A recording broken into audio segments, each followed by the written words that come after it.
Semuanya, Assalamualaikum. Ketemu lagi dengan aku Yunita Salsabila di resensi buku tentang cinta karya Risma Utami part 5. Di bab 5 ini kita akan masuk ke seminggu kemudian, di mana saat itu Ayesa sedang berada di Golden Cafe pada pukul 12 siang. Di sana dia sedang menatap laptop, berharap dia menemukan ide untuk tulisan selanjutnya. Tapi sayangnya dia sama sekali tidak menemukan pencerahan apapun. Bahkan sampai dia sudah menghabiskan 3 gelas kopi, dia tetap tidak bisa menulis satu kalimat apapun. Ketika itu, dia tidak sadar ternyata ada seseorang laki-laki dengan topi warna coklat dan juga masker yang menutupi wajahnya, itu diam-diam sedang memotret Ayesa dari belakang. Dia langsung berdiri dan mengatakan dengan penuh percaya diri bahwa suatu hari aku akan berdiri di hadapanmu. Begitu kata orang misterius ini. Adegan beralih ketika Ayesa pun hendak berjalan-jalan di sekitaran Golden Cafe. Ada wanita yang tidak sengaja menabrak Ayesa, sehingga kacamata yang digunakan oleh Ayesa itu jatuh entah kemana. Dengan panik, Ayesa tuh langsung kayak jongkok gitu, meraba-raba lantai untuk mencari kacamatanya. Tapi mendadak dia merasakan gejolak rasa sakit yang teramat dalam. Dia langsung muntah detik itu juga, dan matanya itu langsung memerah. Orang yang tadi menabrak Ayesa itu juga langsung panik gitu melihat kondisi dari Ayesa. Wanita asing itu pun kayak merangkul Ayesa agar dia tidak terlalu jatuh ke lantai. Tapi sayangnya Ayesa itu langsung pingsan. Ketika Ayesa bangun, dia bisa melihat bahwa dia berada di rumah sakit. Di depannya ada seorang dokter. Dan dokter itu memperkenalkan bahwa beliau itu bernama Leo, seorang spesialis mata. Ayesa pun menceritakan Samuel, kemudian rasa perih di mata yang seakan-akan kedua matanya itu mau dicopot. Mendengar hal itu, dokter Leo mendiagnosa ada kemungkinan Ayesa kamu terkena kerusakan syaraf mata gitu. Tapi untuk mengetahui lebih lanjut, kamu harus datang lagi ke sini. Mendengar hal itu, dia tuh langsung shock ya. Karena memang dia pikir hanya -3, tapi ternyata ada kerusakan syaraf mata. Dia kayak khawatir untuk pekerjaan dia yang dimana mengharuskan dia untuk terus membuka matanya. Tidak berapa lama, Ayesa pun keluar dari rumah sakit membawa beberapa obat yang telah diresepkan oleh dokter. Dia menunggu di salah satu halte di sana dekat rumah sakit. Dia kayak merenung sambil menunggu bus gitu ya. Tapi mendadak Nuno tiba-tiba datang gitu ya. Entah dari mana dia tuh langsung datang di sana. Loh, Ayesa, kamu ngapain di rumah sakit? Kata Nuno. Melihat itu, Ayesa pun kayak gelagapan. Dia berbohong akhirnya, tidak mau mengakui tentang kondisinya. Sehingga dia pun berpura-pura kalau dia ke rumah sakit ini untuk menjenguk sahabatnya atau temannya yang sedang sakit.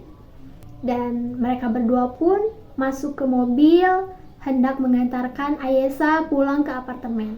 Tapi ketika berada di mobil, rasa sakit yang dia rasakan di kafe itu tiba-tiba muncul gitu saja. Ayesa ini masih menahan diri, dia tidak mau menunjukkan kalau dirinya tuh sedang sakit kepada kekasihnya Nuno. Sampai Nuno pun tidak sadar gitu dengan kondisi dari Ayesa ini. Ketika mereka turun dari mobil, melangkah ke apartemen Ayesa, Ayesa pun langsung ambruk detik itu juga sebelum mereka sampai ke pintu apartemen. Loh, melihat itu Nuno pun kaget. Kenapa kamu kenapa? Ambilkan obat di tasku, kata Ayesa. Mendengar itu, Nuno pun tidak bertanya lebih lanjut. Dia langsung kembali ke mobil, mengambil tas dari kekasihnya, lalu melihat bahwa ada sekantong obat gitu yang sudah diresepkan oleh dokter. Dia pun langsung membuka apartemennya, memapah Ayesa untuk masuk, lalu menyodorkan obat tersebut kepada Ayesa untuk diminum. Setelah beberapa menit kemudian, Ayesa bisa cukup merasa tenang dan rasa sakit pun berangsur-angsur menghilang ketika dia sudah mengonsumsi obat. Nuno pun memberanikan diri untuk bertanya, "Kamu kenapa? Bukankah kamu ke rumah sakit itu untuk menjenguk temanmu? Tapi kenapa ada obat di tas kamu?" gitu. Ayesa pun mau tidak mau dia menceritakan kebenarannya dari awal sampai dia bertemu dengan Nuno di halte tersebut. Nuno saat itu dia tidak kayak marah atau apa, dia cukup kayak menghela napas. Meskipun ada sedikit rasa kecewa, tapi Nuno kayak tidak mau berdebat lebih lanjut mengingat kondisi dari Ayesa ini. Setelah kondisi cukup tenang, akhirnya Ayesa menyuruh kekasihnya Nuno ini untuk kembali bekerja. Tapi pada awalnya Nuno ini memang menolak. Dia memaksa untuk tetap berada di apartemen menemani kekasihnya yang sedang sakit. Tapi sayangnya Ayesa menolak dan dia mengatakan, "Aku takut mama kamu marah," gitu. Mendengar itu, Nuno pun kayak mengiyakan perkataan dari Ayesa dan dia pun pergi dari apartemen itu. Nah, begitu saja cerita dari bab 5 ini. Sebenarnya ada beberapa poin yang menarik di sini, seperti sosok misterius yang diam-diam memotret Ayesa. Kemudian dia berucap bahwa suatu hari dia akan berada di hadapan Ayesa.